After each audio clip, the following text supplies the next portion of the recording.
जय हिंद साथियों, नमस्कार। कैसे हैं आप सभी? आई होप सभी अच्छे होंगे और सभी को बेस्ट ऑफ लक एडवांस। और जो दे के आ गए उनका भी आई होप सभी का पेपर अच्छा ही हुआ होगा। जैसा कि आज का पूरा दिन एग्ज़ाम में गया और स्टूडेंट्स के रिव्यू जो आ रहे हैं उनके सामने में उनके अकॉर्डिंग आपके सामने कुछ बातें रखना चाहता हूँ। साथियों, जैसा कि अभी स्टूडेंट्स का रिव्यू आया कि पिछली जो एग्ज़ाम का पैटर्न था उसमें कुछ भी चेंज आपको देखने को नहीं मिलेगा। 2020 और 2023 और ये अब 2025 का जो एग्ज़ाम है लगभग एक समान पैटर्न यहाँ रहा है। साथियों, मैं बात करूँ स्टैटिक जीके की तो 19 से 20 सवाल आए हैं। करंट अफेयर की बात करूँ तो 5 सवाल आए हैं। पॉलिटी की बात करूँ तो 6 सवाल आए हैं। साइंस की बात करूँ तो 2 सवाल आए हैं। हिस्ट्री ज्योग्राफी से भी लगभग 2-2 सवाल आए हैं। इकोनॉमिक्स से यहाँ सवाल जो हैं वो ज़्यादा पूछे गए हैं और आपका इसके अलावा स्टैटिक से सवाल पूछे गए हैं। अब बात कर लेते हैं, कुछ साथियों ने जो सवाल भेजे हैं उसके अकॉर्डिंग मैं आपको कुछ बातें बता रहा हूँ। जैसे कि एक तो क्लासिकल डांस से आपका आया है, एक फोक डांस से आया है और एक सवाल जो यहाँ लिख कर भेजा है उन्होंने कि प्रथम अंतरिक्ष मिशन के वैज्ञानिक या फिर मैं कहूँ स्पेस का फादर किसे कहा जाता है, सबको पता है, विक्रम साराभाई।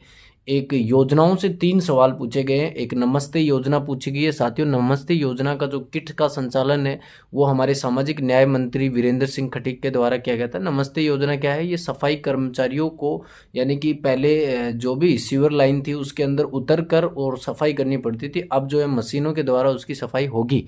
इसके अलावा स्वयं सहायता समूह को आत्मनिर्भर बनाने के लिए महिलाओं को एक लखपति दीदी योजना शुरू की गई थी, जिसके अंदर महिलाओं की लगभग 1 लाख रुपए तक की इनकम करने का साल का टारगेट था सरकार का।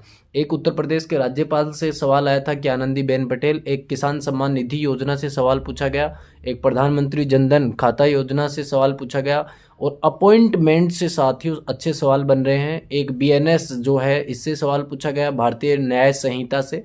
एक यूनिफॉर्म सिविल कोड यानी कि यूसीसी की फुल फॉर्म पूछी गई। साथियों, इसको ये भी बता देता हूँ आपको कि ये जो है सबसे पहले उत्तराखंड ने लागू किया था। लोकसभा की जो बैठक होती है उसकी अध्यक्षता कौन करता है? तो आपके सामने पता है आपको, लोकसभा स्पीकर करता है।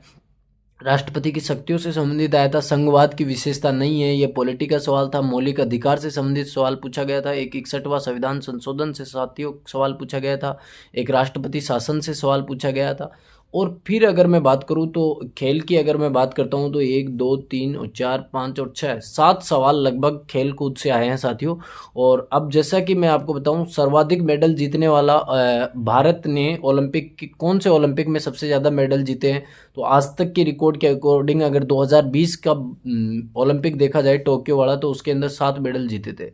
इसके अलावा ओलंपिक के अंदर कौन सा खेल कब शामिल हुआ? तो इसके अकॉर्डिंग महिलाओं का जो भाला फेंक प्रतियोगिता है उसका सवाल पूछा गया था। तो 1932 1932 में पूछा गया, 1932 में भाग लिया था। 2016 के अंदर ओलंपिक में इंडिया ने कितने मेडल जीते? तो 2 मेडल जीते थे साथियों। एक तो पीवी सिंधु ने जीता था और दूसरा साक्षी मलिक ने कुश्ती में जीता था और दोनों ही मेडल सिल्वर थे, जो कि रियो डी जेनेरा में 2016 में हुआ था। फुटबॉल जो है इससे शब्दावली से संबंधित सवाल पूछा गया था कि शरीर के कौन से अंग को ये टच नहीं किया जाता फुटबॉल खेलते समय? तो इसके अंदर जो ऑप्शन थे उसके अकॉर्डिंग हैंड होगा, यानी हाथ को टच नहीं कर सकते और बाकी सारी चीज़ों से आप खेल सकते हैं।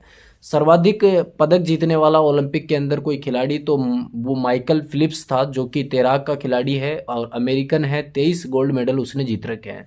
एक साथियों मैंने आपको बताया भी था, एशियन गेम्स का जनक भारत को कहा जाता है। एशियन गेम्स की शुरुआत भारत में हुई थी, तो 1951 में भारत की पोजीशन क्या थी? 2nd रैंक थी। और इसमें जो सवाल पूछा गया था कि भाई फर्स्ट रैंक कौन है, कि मान लो कि भारत की क्या रैंक है, ये सारी बातें अपन ने एशियन गेम्स के अंदर की थी। थैंक यू साथियों।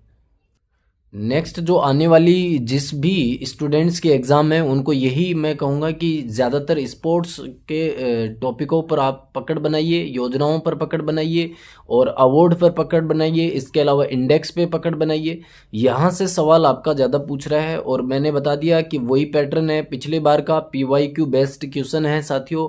कुछ भी ज़्यादा झमेला नहीं है। अब आराम से शांति के साथ जो पेपर आप लोगों ने पुराने पेपर पढ़े हैं, जो भी नोट्स पढ़े हैं, उनको पढ़ते रहिए और मुस्कुराइए और आपका सभी का सही पेपर जाने वाला है। Thank you.